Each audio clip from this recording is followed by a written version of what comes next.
आज या वर्धापन दिनाच्या निमित्ताने सांगतोय मी तुम्हाला एक पहिली गोष्ट, मला जे काय बोलायचं आहे ना, भरपूर गोष्टी बोलायच्या आहेत, पण त्या 9 एप्रिलला गुढीपाडव्याच्या सभेला शिवतीर्थावर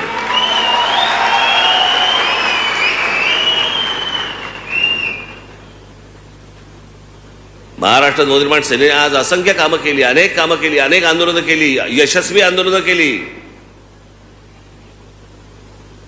माझ्या अनेक महाराष्ट्र सैनिकांनी तुरुंगवास भोगला, माझ्या सकट लाट्या काट्या खाल्ल्या महाराष्ट्रासाठी, मराठी माणसासाठी. आणि मग आपले विरोधक आहेत ना, जे पत्रकारितेमध्ये पण आहेत,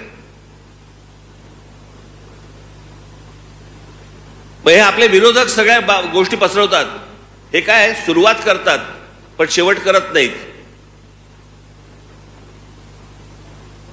आम्ही सुरुवात करतो आणि शेवट करत नाही. एक आंदोलन दाखवायचं मला ज्याचा शेवट नाही केला.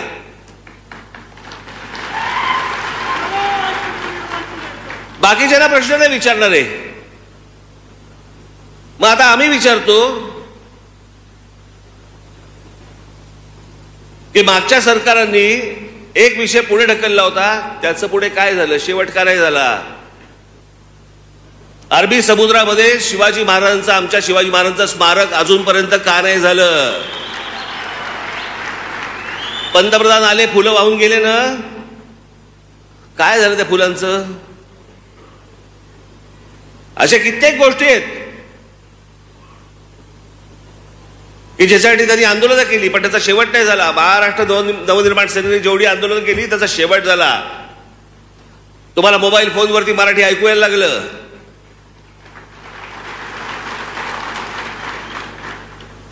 टोल नाके बंद झाले.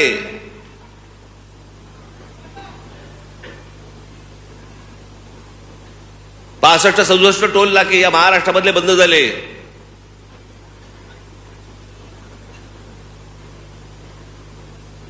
आणि मी पहिल्यापासून सांगत होतो आपली भूमिका स्वच्छ होती, प्रामाणिक होती, आहे. टोल तर जगभर चालतात. आमचं म्हणणं होतं तिथून टोल बंद जे पैसे येतात ते किती येतात आणि जातात कुठे. आमचा मुंबई गोवा रस्ता अजूनही भीषण आहे. मुंबई नाशिक रस्ता भीषण झालाय. रस्ते आम्हाला नीट करता येत नाही, टोल वसूल करताय. मराठी पाट्या झाल्या.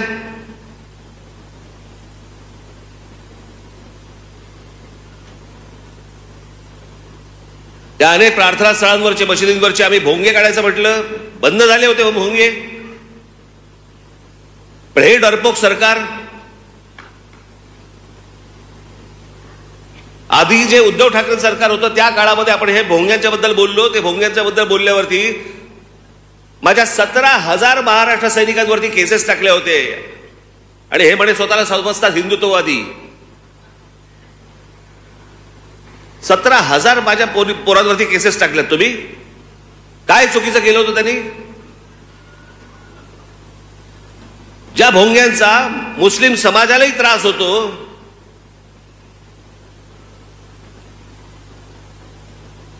हा आमचा इथे मामू आला असेल. मामू कुठे आहे? हा बघा, काल त्याच्या भागात गेलो होतो मी. तिकडे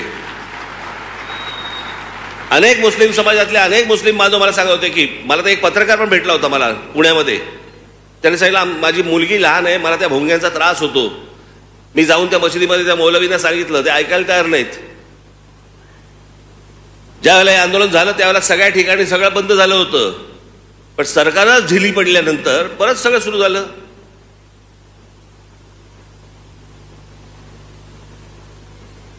तुमच्या सगळ्यांच्या कष्टामधनं एकदा हे राज्य माझ्या हातात द्या, सगळे भोंगे एक साथ बंद करून टाकतो.